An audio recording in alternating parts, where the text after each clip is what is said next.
How to update the country on coronavirus. Thank Trump. First, coronavirus task force members have been cognizant of two messages, one for millions of Americans, another for the man just a few feet away. Over the past week, as President Donald Trump's top officials came to the podium to give their updates, they first gave thanks. "Let me start by thanking you, Mr. President and Mr. Vice President, for your decisive leadership," offered Attorney General William Barr. "Thank you, Mr. President and Mr. Vice President, for your tireless leadership," proclaimed Housing and Urban Development Secretary Ben Carson. Today's announcement is just the latest in a long line of bold, decisive actions the President has taken to protect Americans from the coronavirus spreading across our borders, remarked Health and Human Services Secretary Alex Azar. And as they talked, they peppered their remarks with frequent reminders of who they served, at the President's direction, with the President's leadership, as their boss stood watching. At the White House podium over the last few weeks, each member of the Trump administration's coronavirus task force has been cognizant of two messages, one for millions of Americans, another for the man just a few feet away.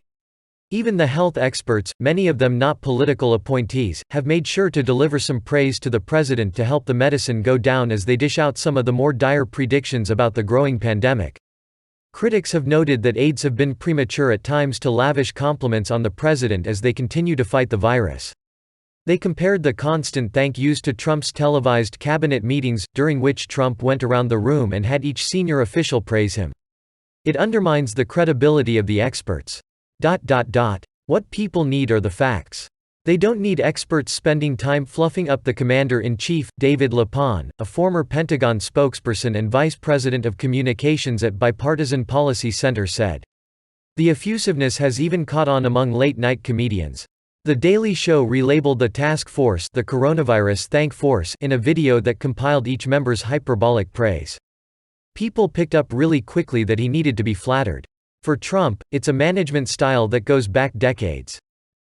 "He never told us to do it, but we picked it up," said Barbara Rez, a former Trump Organization vice president who worked for him for 12 years.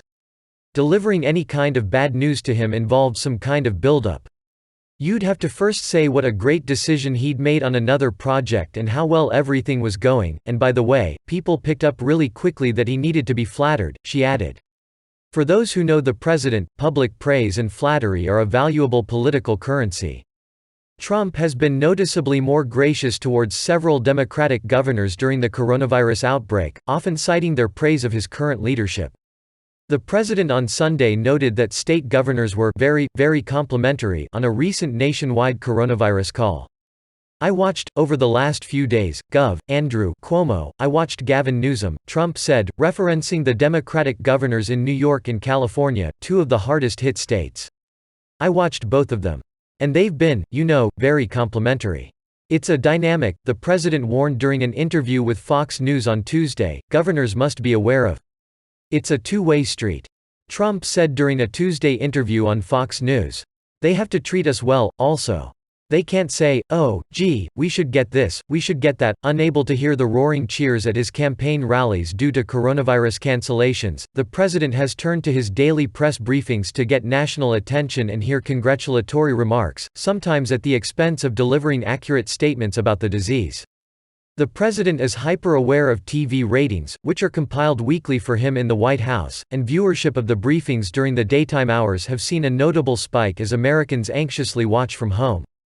Administration officials say it's an opportunity for experts from the task force to answer questions, but it also gives the President a national platform to assure the public and offer himself a pat on the back.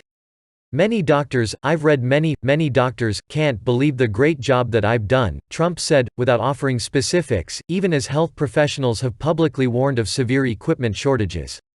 "Europe was just designated as the hotspot right now, and we closed that border a while ago.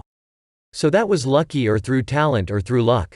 Call it whatever you want," Trump said, referring to his decision to cut off most travel from Europe and China to the United States. Like many of Trump's rhetorical quirks, hyperbole, casual bragging, his desire to be lavished with praise is something that is often inconsequential. But in a moment of crisis, Trump's critics say it distracts from important messaging efforts. "Pre-crisis, that stuff is mildly annoying but it's not harmful," said Lapon, the ex-Pentagon spokesman. "In the midst of a pandemic, it's potentially harmful. We want facts, we want clear information from experts, we don't need to spend time mixing the message by praising the president.